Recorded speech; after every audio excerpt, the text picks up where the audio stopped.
Hello बच्चों, welcome back to my channel. कैसे हैं आप सब लोग। आज की वीडियो में हम बात करेंगे जो यूपी बीएड का एंट्रेंस एग्जाम होने वाला है, जिसकी ऑनलाइन फिलिंग स्टार्ट हो चुकी है। तो क्या रहेगा इसका प्रोसीजर, किस तरह का पेपर आता है, और जो बच्चे कॉमर्स से हैं स्पेशली उनको उसमें फॉर्म फिल करना चाहिए या नहीं, आगे क्या प्रोसेस इसकी रहती है, इन सब पर आज हम डिस्कस करेंगे। तो यह वीडियो को शुरू करते हैं और इसी तरह की जानकारी के लिए और इसके क्लासेस भी मैं आप लोगों को प्रोवाइड कराऊंगी, तो इसके लिए चैनल को सब्सक्राइब आपको जरूर से कर लेना है और वीडियो को लाइक करना है। कोई क्वेश्चन हो तो मुझे कमेंट कर दीजिएगा। तो यहाँ पर ये उत्तर प्रदेश पीएस संयुक्त परीक्षा 2025 के लिए है। अब आपका सबसे पहले जो इसमें मोस्ट इम्पोर्टेंट है, देख लेते हैं कि क्या आपकी एजुकेशन क्वालिफिकेशन शैक्षिक अर्हता क्या होनी चाहिए इसमें फॉर्म फिल करने के लिए। ये आपका अभी द्विवर्षीय है, 2 वर्ष का ही है। 1 वर्ष के लिए है कि आएगा आगे, तो वो अभी नहीं, आपका 2026 तक है, हो सकता है उसके भी आगे तक चला जाए जब आपके जो है 1 ईयर का बीएड होगा। अभी आपका 2 ईयर के बीएड के लिए ही है, हो रही है जो आपका एंट्रेंस एग्जाम है। तो इसमें अगर आप किसी भी वर्ग से हों तो यहाँ पर विज्ञान, सामाजिक विज्ञान, मानविकी वर्ग में, तो मेन आपको जो जर्नल के बच्चे हैं और जो ओबीसी के हैं उनको मिनिमम 50% मार्क्स आपके पास होने चाहिए, तभी आप इसमें फॉर्म फिल कर सकते हैं। यानी कि न्यूनतम अर्हता की शिक्षा शैक्षिक की बात करें तो ग्रेजुएट होना चाहिए आपको 50% मार्क्स के साथ। जर्नल के बच्चे और जो ओबीसी के बच्चे हैं उनके लिए बात हो रही है। और अगर इसके अलावा बीई बीटेक में गणित एवं विज्ञान विशेषज्ञता वाले छात्रों के लिए 55% है, यानी कि 55% आपको होना चाहिए, तब आप उसमें फॉर्म फिल कर सकते हैं। इसके अगर बात करें अनुसूचित जाति अनुसूचित जनजाति के लिए, तो वहां पर आपकी कि अनुसूचित जाति अनुसूचित जनजाति के भर्तियों हेतु विद्युत द्वारा स्थापित किसी विश्वविद्यालय की स्नातक स्नातकोत्तर उपाधि उत्तीर्ण अथवा गणित विज्ञान विषय के साथ बीई बीटेक के मानक स्नातक उपाधि उपरोक्त समतुल्य कोई अन्य अर्हता वाले अभ्यर्थी सदस्य होने हेतु आगे होते हैं। यहाँ पर दृष्टि बाधित के लिए आपका 0.5% की छूट दी जाएगी, तो इस तरह से है कि आप इसमें फॉर्म फिल कर सकते हैं। न्यूनतम 50% यहाँ पर बताया गया है अलग लोगों के लिए। इसके अलावा यहाँ पर इंपॉर्टेंट कुछ दे रखा है कि ऐसे अभ्यर्थी जो वर्ष 2025 में अर्हता परीक्षा में सम्मिलित हो रहे हैं वे भी इस प्रवेश परीक्षा में आवेदन करने हेतु अर्ह होंगे। ऐसे अभ्यर्थियों को कौशल प्रक्रिया के से पूर्व न्यूनतम अर्हता धारित करना अनिवार्य होगा, यानी कि आप अपेयरिंग में है तो इसमें फॉर्म फिल आप कर सकते हैं। अब इसके बाद आ जाता है कि क्या इंपॉर्टेंट डेट्स हैं, कब से स्टार्ट हो रहा है। तो इसमें विज्ञापन जो आया था वो आपका 6 फरवरी को आया था, लेकिन जो फॉर्म फिलिंग स्टार्ट हुई है वो आपकी 15 फरवरी से स्टार्ट हुई है। और इसमें आपको लास्ट की जो लास्ट डेट है इसमें आपको फी पेमेंट कर देना है, 8 मार्च तक की डेट है। तो जो भी बच्चे से फॉर्म फिल करना चाह रहे हैं जल्द से जल्द फिल कर दीजिएगा, क्योंकि साइट बिजी हो जाती है तो वहाँ पर बहुत टाइम लग जाता है फॉर्म फिल करने में। अगर आप लेट फी स्टार्ट करेंगे तो 15 मार्च तक आपको करना है। प्रवेश पत्र जो होंगे वो आपके 14 अप्रैल 14 अप्रैल को आएंगे। और इसमें एग्जाम जो हो रहा है वो 20 अप्रैल तक आपका एग्जाम है कि 20 अप्रैल को एग्जाम हो जाएगा। संभावित तिथि है, ये चेंज भी हो सकता है, लेकिन जहाँ तक है कि आपका इसी डेट में एग्जाम हो जाना चाहिए, तो ज़्यादा टाइम नहीं मिलेगा आपको। जो भी बच्चे इंटरेस्टेड हैं इसमें, अगर आप ये अप्रोच रख रहे हैं कि आपको गवर्नमेंट कॉलेज मिल जाए, क्योंकि गवर्नमेंट कॉलेज मिल जाता है तो एक तो आपको प्लस पॉइंट ये होता है कि गवर्नमेंट कॉलेज मिलने पर कि अगर आपको गवर्नमेंट कॉलेज मिला जा रहा है तो आपको स्कॉलरशिप मिल जाती है। स्कॉलरशिप उतनी ही मिल जाती है जितने आपको जितनी भी फीस होती है, कभी कभी उससे ज़्यादा भी आती है। प्लस दूसरी चीज़ ये रहती है कि गवर्नमेंट कॉलेज से तो आपकी रैंक अच्छी रहती है, तो वहाँ पर फीस जो होती है वो काफी कम होती है। तो ये दो बेनिफिट्स मिल जाते हैं अगर आपका गवर्नमेंट सीट पर हुआ जा रहा है तो। लेकिन प्राइवेट कॉलेजेस में भी अगर आप साइड में कुछ और भी कर रहे हैं तो प्राइवेट कॉलेज से आप बीएड भी कर सकते हैं, तो वहाँ पर थोड़ी फीस ज़्यादा रहेगी, लेकिन ये आपको फायदा मिलता है, ये बेनिफिशियल होता है कि आप साथ साथ कुछ और भी कर सकते हैं, या साइड में अगर आप जॉब कर रहे हैं या कोई और कोर्स भी कर रहे हैं तो यहाँ पर ये इजी हो जाता है थोड़ा सा।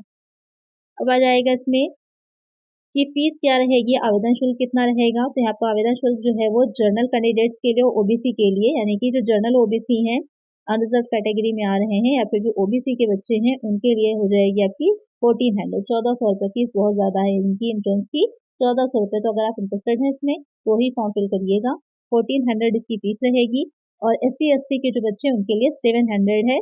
और अगर किसी अदर स्टेट के बच्चे जो है इसमें फॉर्म फिल करना चाह रहे हैं तो वो हो जाएगी आपकी, तो भी आपकी 1400 ही रहेगी। तो क्या अदर स्टेट से जब आप किसी दूसरे स्टेट में फॉर्म फिल करते हैं तो वहाँ आप जर्नल में ही काउंट होते हैं, रिजर्व कैटेगरी में जाते हैं, तो इसलिए वो जर्नल के बेसिस पर ही आपकी फी भी वहाँ पर काउंट होगी। इसके अलावा अगर आप विलम्ब के साथ फी को सबमिट कर रहे हैं, विलम्ब शुल्क के साथ अगर कर रहे हैं, यानी कि लेट फी भी है, तो वहाँ पर आपकी 2000 हो जाएगी। और अनुसूचित जाति जनजाति की है तो 1000 हो जाएगी, अन्य राज्यों के हैं तो वही 2000 आपकी फीस रहनी है। तो जो भी बच्चे इंटरेस्टेड हैं तो टाइम से ही आप अपना फॉर्म फिल कर दीजिए, तो यहाँ पर आपको जो एक्स्ट्रा 600 रुपीज़ है वो न देना पड़े।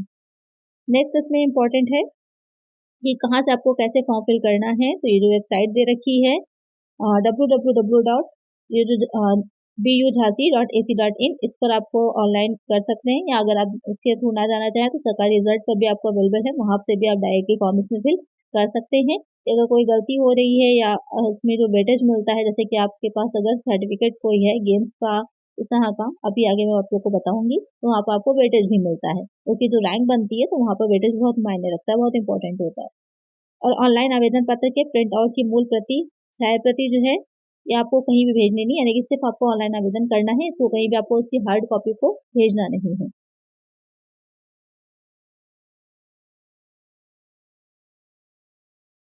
बाकी इसमें प्रोसेस रहेगी कि किस तरह आपको फॉर्म फिल करना है इसमें, तो जैसे ही आप उसको करेंगे तो प्रक्रिया जो है यहाँ पर प्रथम चरण जो है ऑनलाइन आपको पहले रजिस्ट्रेशन करना होगा, फिर आपको अपना फॉर्म फिल करेंगे, फिर यहाँ पर आपको पेमेंट करना है। तो ये सारी चीज़ें करने के बाद इसका जो प्रिंट आउट है वो अपने पास आपको जो है सुरक्षित रखना होगा, आगे की जो आप एडमिशन लेते हैं तब के लिए। यहाँ डिटेल में दे रखा है कि किस तरह से फॉर्म फिल आपको करना है।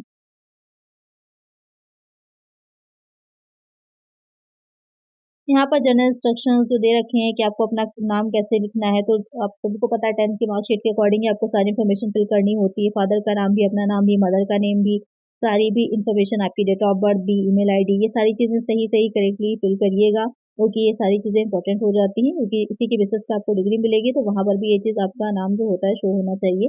वहाँ पर कैटेगरी आपकी क्या है, matter status, pin code, photo, हाँ, ये सारी चीज़ें आपको अपलोड करनी पड़ेगी कि किस तरह से करना है, कितने जो है आपका सेंटीमीटर में होना चाहिए, ये सारी चीज़ों को ध्यान में रखिएगा। अब देख लेते हैं कि इसका जो एग्ज़ाम पैटर्न है, किस तरह से पेपर मेनली आता है आपको, क्या आपका पेपर रहेगा और इसमें कौन-कौन सी चीज़ें आपको पढ़नी पड़ेंगी। अब इसमें मेन देख लेते हैं कि प्रवेश परीक्षा का प्रारूप, जो एंट्रेंस एग्जाम होगा उसका पैटर्न क्या रहेगा, ये कितने पेपर आएंगे, निगेटिव मार्किंग होगी या नहीं होगी, ये बहुत इंपॉर्टेंट है, ये देख लेते हैं। इसके पेपर भी मेरे पास हैं, आगे जो वीडियोस आएंगे उसमें आप लोग को पेपर भी इसका दिखाऊंगी, किस तरह का पेपर इसमें आता है, डिफिकल्टी लेवल क्या रहता है, तो आपको किस तरह से तैयारी करनी है वो आपको आगे इससे रिलेटेड वीडियोज आएंगी, वहाँ पर आपको मैं दिखाऊंगी। यहाँ पर देखें अगर, तो दोनों प्रश्न पत्र में आपके ऑब्जेक्टिव पेपर होता है, सब्जेक्टिव नहीं होगा, दोनों पेपर जो आपके ऑब्जेक्टिव ही होंगे। निगेटिव मार्किंग यहाँ पर रहती है, इसलिए सारे अटेम्प्ट नहीं करने, जो आपको क्वेश्चन आता है आपको वही क्वेश्चन ही अटेम्प्ट करना है, अदरवाइज आपके 1/3 मार्क्स जो होते हैं वो कट हो जाएंगे अगर आपने गलत आंसर को टिक कर दिया है। जो फर्स्ट पेपर होता है, उस फर्स्ट पेपर में आपके दो सब्जेक्ट रहते हैं, एक जनरल नॉलेज होता है और एक आपकी भाषा रहेगी, जो भी आप चूज करें, हिंदी या अंग्रेजी, हिंदी या इंग्लिश दोनों में से जो भी आप जो चूज करेंगे वो रहेगा। तो दो सब्जेक्ट रहेंगे, 50-50 क्वेश्चन होते हैं, मार्क्स आपके एक क्वेश्चन 2 मार्क्स का रहेगा, 100 मार्क्स रहते हैं, टोटल आपके 200 नंबर रहेंगे और 3 घंटे होते हैं। टाइम यहाँ पर बहुत रहता है, इतना टाइम मिल जाता है कि आप लास्ट में टाइम इतना बच ही जाता है, क्योंकि 3 घंटे बहुत सफिशियंट होते हैं 100 क्वेश्चन के लिए, बहुत ज़्यादा है। तो यहाँ पर इसमें ज़्यादा आपको कुछ कैलकुलेशन भी नहीं करनी, सीधे सीधे आपको जो क्वेश्चन आता है आपको वही आंसर टिक करना होता है, और OMR शीट पे होता है, ऑनलाइन नहीं होगा, ऑफलाइन होता है, तो आपको OMR भरनी होती है। तो टाइम बहुत सफिशियंट रहता है, बस आपको आंसर पता होने चाहिए, इसके लिए आपको तैयारी अच्छे से करनी है। तो यहाँ पर आज सभी के लिए अनिवार्य है खंडवा में दोनों में से एक को चूज करना है।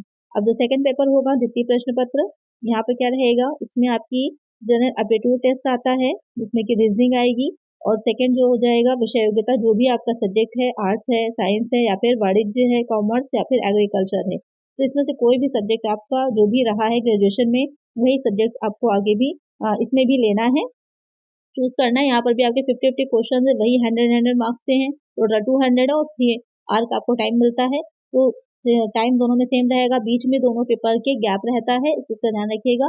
जो फर्स्ट पेपर और सेकंड पेपर है, इनके बीच में आपको गैप रहता है, इसीलिए जो एडमिट कार्ड आएंगे तो तभी मैं आप लोग को बता दूंगी, उसकी 2 कॉपी बना लीजिएगा, एक फर्स्ट पेपर में अलग आपकी सबमिट होती है, सेकंड में अलग होती है, तो इस तरह से 2 आपको जो है एडमिट कार्ड निकलवाने होते हैं, 2 पेपर यहाँ पर होते हैं, तो लगभग समझ लीजिए पूरा दिन लग जाना होता है इस पेपर में। तो जो भी बच्चे इंटरेस्टेड हैं उसको ध्यान में रख करके आप अपना फॉर्म फिल करिएगा।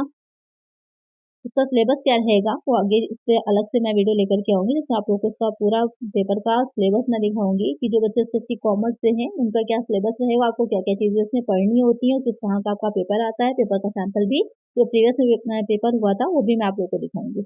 तो अभी मैं वेटेज की बात कर रही थी आप लोगों के लिए कि वेटेज जो होता है तो किस चीज़ का मिल सकता है। तो अगर आपने राष्ट्रीय, राज्य स्तरीय या अंतर विश्वविद्यालय खेलकूद में गेम्स में पार्टिसिपेट किया है, उसका सर्टिफिकेट है आपके पास, तो उससे रिलेटेड आपको वेटेज मिलेगा। फर्स्ट आने पर 15 मार्क्स का है, सेकंड पे 10 मार्क्स का है, थर्ड पे 5 मार्क्स का है। टीम इवेंट में तो अलग-अलग है, जिस भी चीज़ का आपके पास सर्टिफिकेट हो, तो वो भी आप इसमें लगा सकते हैं। अगर आप एनसीसी में थे, एनएसएस में थे, तो उसका भी वेटेज मिलता है। तो वो सारे मार्क्स में आपके काफ़ी इफ़ेक्ट पड़ता है, तो उससे रैंक आपकी काफ़ी अच्छी हो जाएगी। तो गवर्नमेंट कॉलेज मिलने में आपको हेल्प रहती है।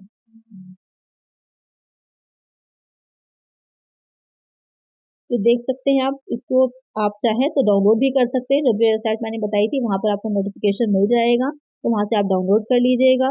जो भी आपके पास सर्टिफिकेट हो उसके अकॉर्डिंग यहाँ पर आपको उसका वेटेज भी मिल जाएगा।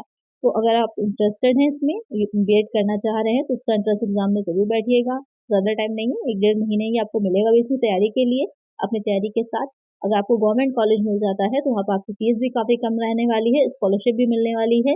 और कॉमर्स के जो बच्चे हैं उनके लिए बीएड कितना बेनिफिशियल है, वो करना चाहिए या नहीं करना चाहिए, इस पर एक अलग से वीडियो मैं लेकर के आऊँगी, जिसमें क्या-क्या स्कोप है कॉमर्स के बच्चों के लिए स्पेशली। अगर आप कॉमर्स की फील्ड से हैं, आपने बीकॉम किया हुआ है, तो आगे आपको उसमें क्या स्कोप है, कौन-कौन से क्षेत्र हैं, कौन-कौन से ऐसे जहाँ पर है आप फॉर्म फिल कर सकते हैं, जहाँ से आपको जॉब मिल सकती है टीचिंग में। तो वो नेक्स्ट वीडियो में आप लोग को मैं बताऊँगी। आज की वीडियो में इतना ही। वीडियो अच्छी लगी है लाइक करिएगा, चैनल अपना सब्सक्राइब करिएगा। कोई क्वेश्चन हो तो मुझे कमेंट कर दीजिएगा। मिलते हैं नेक्स्ट वीडियो में।